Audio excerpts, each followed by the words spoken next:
Hai Moviers, terima kasih udah mampir lagi ke channel Film Moviers. Kali ini kita akan bahas film horor Indonesia yang berjudul Pulang atau Affliction. Yuk kita mulai reviewnya dan ditunggu kesimpulan GW. Oh ya, kalau tidak keberatan, di-share dan di-subscribe ya. Terima kasih.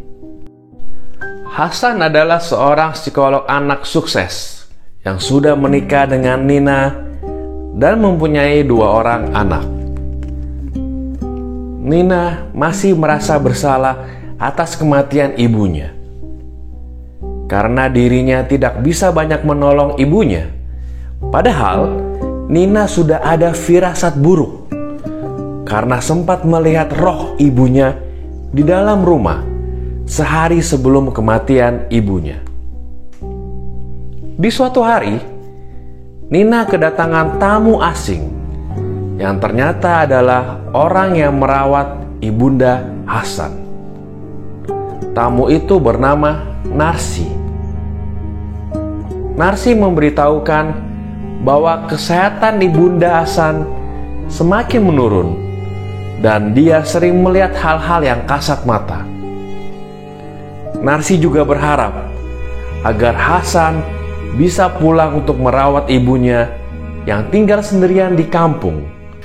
Apalagi Hasan juga sudah lama sekali tidak pernah datang berkunjung melihat ibundanya. Nina agak kaget mendengar berita tentang penyakit Alzheimer Bunda Hasan.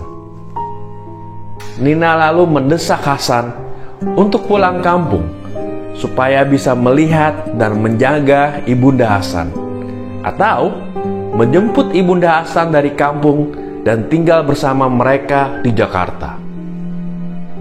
Hasan menolak keras untuk pulang ke kampung rumah ibundanya. Tapi Nina terus membujuk untuk membawa Bunda Hasan ke Jakarta.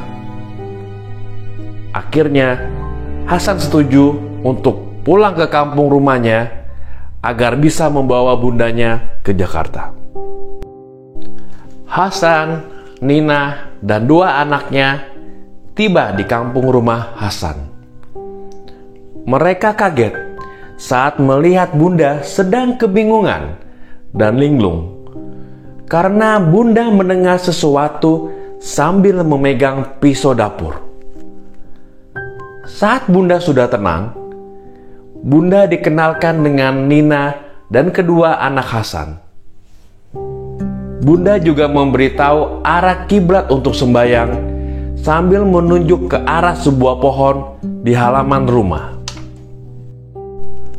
Keesokan paginya, saat Bunda hendak menyiapkan sarapan, Hasan menjelaskan maksud kedatangannya, yaitu untuk membawa Bunda ke Jakarta agar ada yang bisa merawat. Bunda menolak karena Bunda merasa harus menjaga rumah ini. Hasan terpaksa harus balik dulu ke Jakarta karena ada urusan pekerjaan. Dan Nina bersama 2 anaknya sementara tinggal dulu di rumah Bunda sambil menunggu dijemput kembali oleh Hasan. Selama kepergian Hasan ke Jakarta, Nina dan anak-anaknya mengalami hal-hal aneh dan mistis di rumah itu. Seperti anak Nina yang diganggu saat sedang tidur malam, atau Nina yang diganggu oleh bocah kecil saat sedang berjemur pakaian, atau Bunda yang tiba-tiba mendengar sesuatu dan selalu berkata, "Ari Kiba, Ari Kiba." Nina mulai merasakan rumah ini semakin angker.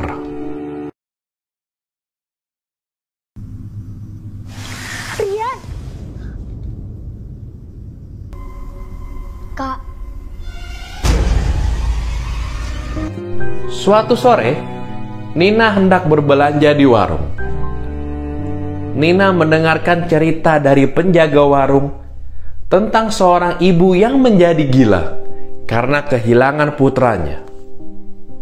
Setelah selesai dari warung, sekilas Nina melihat Narsi, perempuan yang datang ke rumahnya di Jakarta. Nina mengikuti Narsi hingga sampai ke sebuah rumah yang dihuni oleh perempuan separuh baya yang agak gila. Dan ternyata Narsi adalah anak perempuan dari ibu gila yang diceritakan di warung tadi.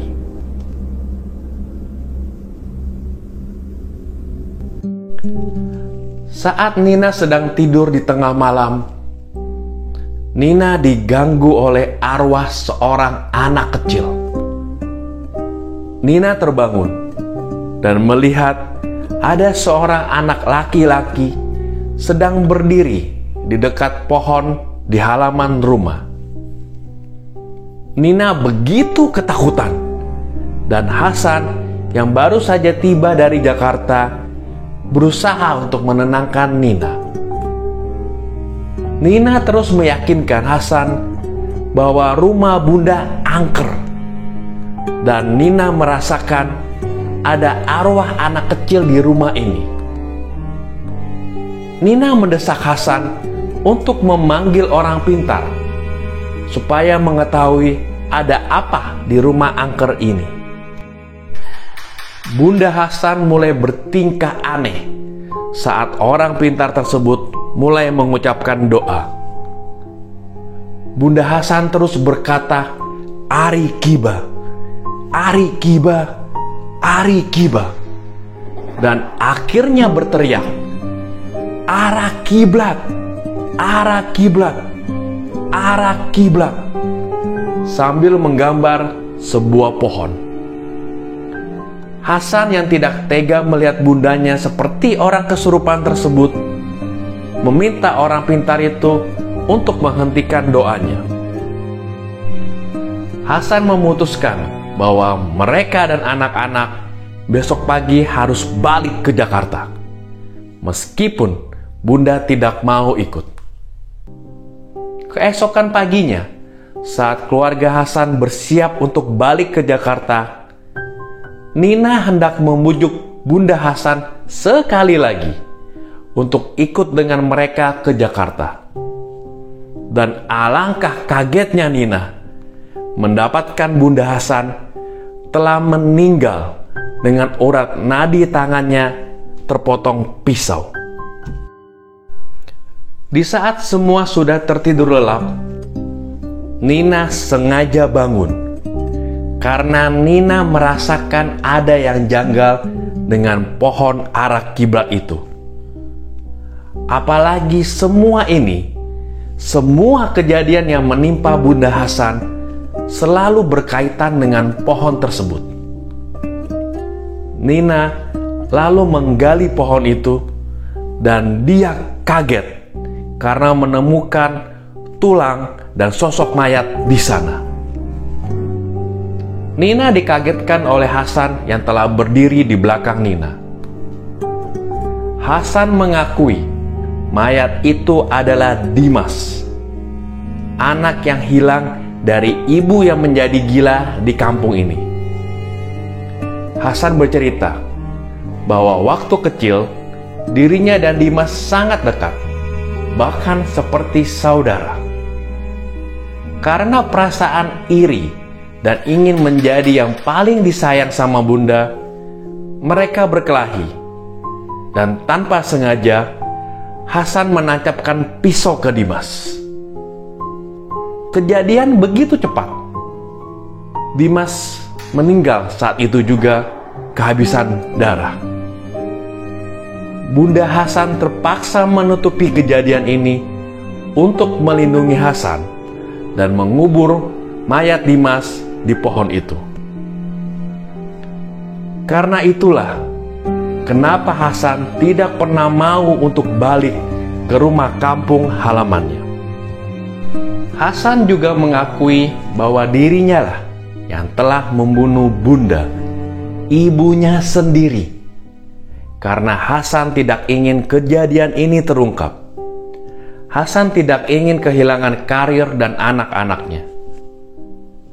Nina berusaha untuk kabur dari Hasan dan membawa anak-anak itu pergi dari rumah dengan segera. Hasan berhasil menangkap Nina dan berusaha untuk membunuh Nina. Di saat Hasan lengah, Hasan dibunuh oleh Naksi, adik dari Dimas. Hasan terbunuh dari belakang dengan kapak palu beliung. Hasan pun meninggal seketika. Oke, waktunya kesimpulan GW ya. Oh, dari awal sampai tengah film ini sih keren. Lumayan oke. Cerita-cerita misterinya dibangun dengan pelan-pelan tapi pasti. Ya, setelah setengah film itu sih udah ketebak ya. Pasti ada apa-apa di pohon itu. Ya, bukannya gue sok pinter ya, tapi pohonnya lumayan sering disorot sih. Apa-apa kalau ada kejadian mistis sering banget terjadi di pohon itu.